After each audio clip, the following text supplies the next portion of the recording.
Okay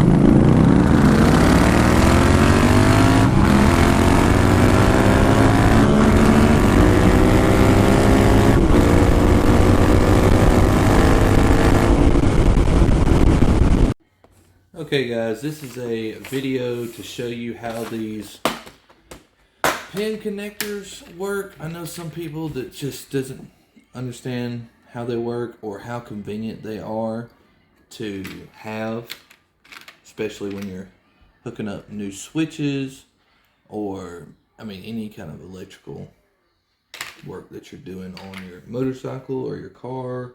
This will work for anything really, as long as you wire everything up right. So I'm just going to be explaining and what you need, what to do. Really, you don't need too many tools. You don't even need a wire stripper, honestly, as long as you've got like a knife or razor blade and maybe a pair of needle nose pliers. I'm going to have my wire strippers, my needle nose pliers. I always do it the same way. It's turned out great for me. I don't have any loose ends, but you'd start off with your wire. Go ahead and strip off probably a good about 1/2 inch maybe, because what we're going to do is we're going to twist these wires and fold them over themselves to give them a little extra strength. So you pull those off.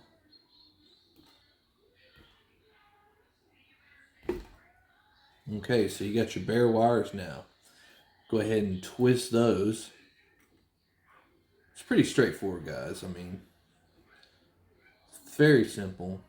I'm going to show you the easiest way that I found to do it. Now I'm going to fold these wires. I'm not going to fold them over themselves once. I'm actually going to fold them twice, because these are a little thin and I want as much surface area as I can get before I start to crimp these bad boys down.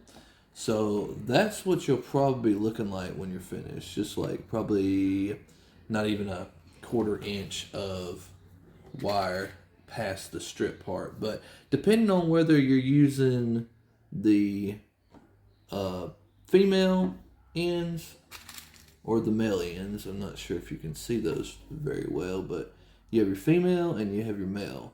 So we'll just go ahead and stick with the males. So what I do is I always just put this right up in there, because you're going to have to crimp this over. You're going to have to crimp that over. So I'm going to take my needle nose pliers and I'm going to crimp the top part and go ahead and get it in place. You do one side at a time, do this side, then come over here and crimp this side down, and then get you a good squeeze on it to crimp that very top of that. Let's see if I can focus a little better. Anyways, I don't know if y'all can see that. Yeah, I can't get it to focus good. But anyways, we'll move on. And then you'll crimp the back piece.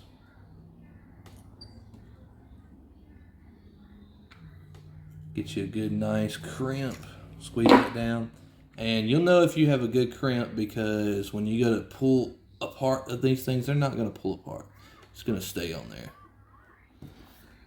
Now, that was the hardest part, honestly, because next part, you're just going to be putting it into your little insert. And one side of this has a barb. You see that little barb on top? Now, if you notice inside of your housing, whatever you want to call this, you've got one side of it that's flat and the other side is got like a divot cut out in it. Well, that divot on the top, let me turn it up, that divot on the top now is where that little barb is going to go into place. So when we put this in here, see if I can get a video of it actually going into place. But let's see. So you feed that into place, and you'll hear it click. You'll hear an audible click when it goes in there. But now it's in there. Man, I cannot get this camera to focus. Anyways, so it's in there. It's not going to come out. I can pull on it. The only way to get this back out of here, instead of you clipping your wires and throwing your connectors away, I will show you the easiest way. You're going to take a very small screwdriver you're going to look inside of your housing, and where that barb was, the barb is what catches on the inside of the housing.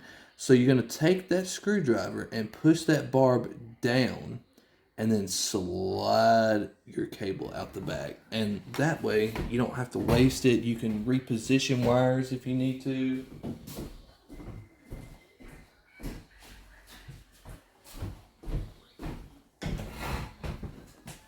There's no reason to be small engine velocity and clip your wiring harness. He could have done that super easy if he would have just took the time to take a small screwdriver and press that barb in. And it may take you a couple times, but look at that. Back out, no damage. I can still reuse this. I can still reuse this end, still nice and good.